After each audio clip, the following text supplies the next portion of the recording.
আপনারা যদি পার্বতীপুরে আসেন এখানে একবারের জন্য এসে ঘুরে যেতে পারেন। তো প্রিয় দর্শক, হাঁটি হাঁটি পা পা করে তিনতলায় চলে এসেছি এই মন্দিরের একবারে উপরে।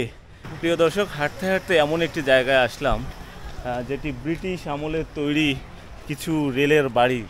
এই যে দেখুন, লাল লাল সুন্দর সুন্দর বাড়ি। বর্তমানে কিছু পরিত্যক্ত আছে, কিছু থাকে মানুষজন। আর এখানেই সেই এক চাচা তালের শ্বাস বিক্রি করতেছে। আসসালামু আলাইকুম চাচা, কেমন আছেন? এই তালের শ্বাস কোথা থেকে আনেন? আত্রাই থেকে আনেন। আচ্ছা। তো প্রিয় দর্শক, আসলে পার্বতীপুর শহর ঘুরতে ঘুরতে চলে আসলাম সেই কেন্দ্রীয় শ্রী শ্রী বুড়ি কালী মাতার মন্দির। এই মন্দিরে প্রবেশ করব এবং দেখানোর চেষ্টা করব এই মন্দিরটি। প্রিয় দর্শক, ধীরে ধীরে ঢুকে পড়লাম সেই কালী মন্দিরে। দেখুন আমার পিছনে কত সুন্দর নান্দনিক একটি স্থাপত্য শৈলী, কত সুন্দরভাবে বর্তমান সময়ে তৈরি করে রেখেছে এই মন্দিরটি। এখানে মূলত আমি এসেছি, সাথে মাহমুদ ভাই এসেছে, সেই সাথে রাকিবও এসেছে। এই মন্দির প্রাঙ্গণ ঘুরে ঘুরে দেখব আমরা।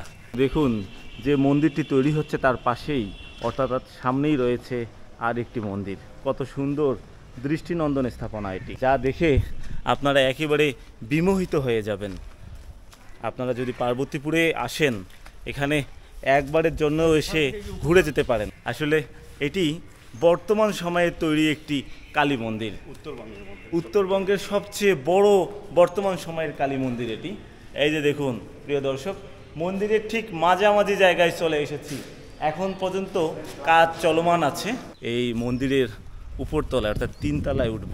এখানকার যে দায়িত্বে আছেন উনি মূলত পারমিশন দিয়ে দিয়েছেন, এক হিন্দু দাদা, তার পারমিশনেই আমরা উপরে উঠছি। এবং আমরা যে দেখব সেই সাথে শুধু যে আমরা দেখব তা কিন্তু না, আপনাদেরকেও দেখানোর চেষ্টা করব। তো আমরা সিঁড়ি বেয়ে ধীরে ধীরে উপরে উঠছি।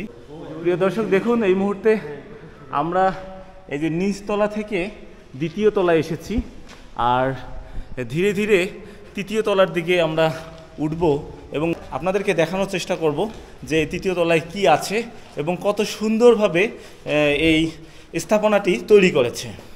তো প্রিয় দর্শক, হাঁটি হাঁটি পা পা করে তিনতলায় চলে এসেছি এই মন্দিরের একবারে উপরে। দেখুন প্রিয় দর্শক, এখানে কত সুন্দর, কত নিখুঁতভাবে বর্তমান সময়ের তৈরি টেম্পল। এই যে দেখুন প্রিয় দর্শক, কত সুন্দর টেম্পল তৈরি করে রেখেছে এখানে। এখনও এই মন্দিরের কাজ সম্পূর্ণ হয়নি, অসম্পূর্ণ হওয়াতেই এত সুন্দর, আর যখন সম্পূর্ণ হবে তখন কত সুন্দর দেখা যাবে, আসলে ভাবার বিষয়। এই যে দেখুন, এখানে একজন দাদা আছেন, একজন শিল্পী, আসলে এনাদেরকে শিল্পী বলা চলে। কত এখানেও আরেক দাদা কাজ করছেন কত সুন্দরভাবে। আর আমার সামনে দেখুন আরেক দাদা আছেন। প্রিয় দর্শক দেখুন, এখানে আরেক দাদা রয়েছেন, ইনিও তার নিখুঁত হাতে কত সুন্দরভাবে ডিজাইন করতেছেন। এই যে এই টেম্পল তৈরি করছে। আপনি কি হিন্দু ধর্মাবলম্বী নাকি মুসলমান? আপনি মুসলিম। আপনিও কি এরকম ডিজাইন তৈরি করতে পারেন?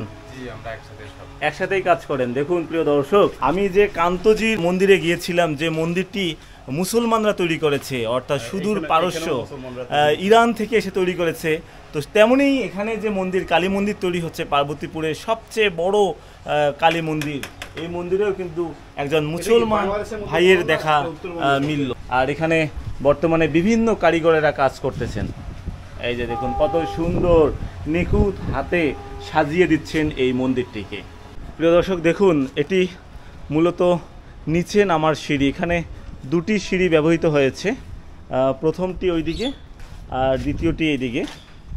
আর আমরা এই মুহূর্তে আছি একবারে মন্দিরের টপ লেভেলে। তো প্রিয় দর্শক, আসলে এই মন্দির দেখা শেষ। এখন আমরা যাব হইল পার্বতীপুর শহরের কোথায় যাব মাহমুদ ভাই? ডিজেল লোকোমোটিভ দেখার জন্য, যেখানে হচ্ছে ট্রেনের তেল দেওয়া নেওয়া হয় আর কি। আচ্ছা আচ্ছা, তেল দেওয়া হয় আর কি, যেখানে রেলগাড়িতে তেল দেয়া হয় সেই জায়গায় আমরা যাব এখন। তো আপনারা সাথেই থাকুন, দেখতেই থাকুন। যাই হোক প্রিয় দর্শক, দর্শনার্থী যারা আসবে ওরা রেস্টের জন্য তাই এই জিনিসটা এখানে আরেকটি জিনিস রয়েছে, একটি ভবন তৈরি হচ্ছে এখানে। দর্শনার্থী যারা আসবেন তাদের জন্য এখানে রেস্ট নিতে পারে, সেজন্য একটি ভবন তৈরি হচ্ছে এখানে। ধীরে ধীরে বেরিয়ে যাচ্ছে, শুধু আমি যাচ্ছি না, সেই সাথে আমার সাথে যে মাহমুদ ভাই রয়েছেন, রাকিব রয়েছেন, আর আমি রয়েছি সাইফুল ইসলাম সৌরভ। তো আপনাদের সবার আমন্ত্রণ রইল এই মন্দির দেখার জন্য।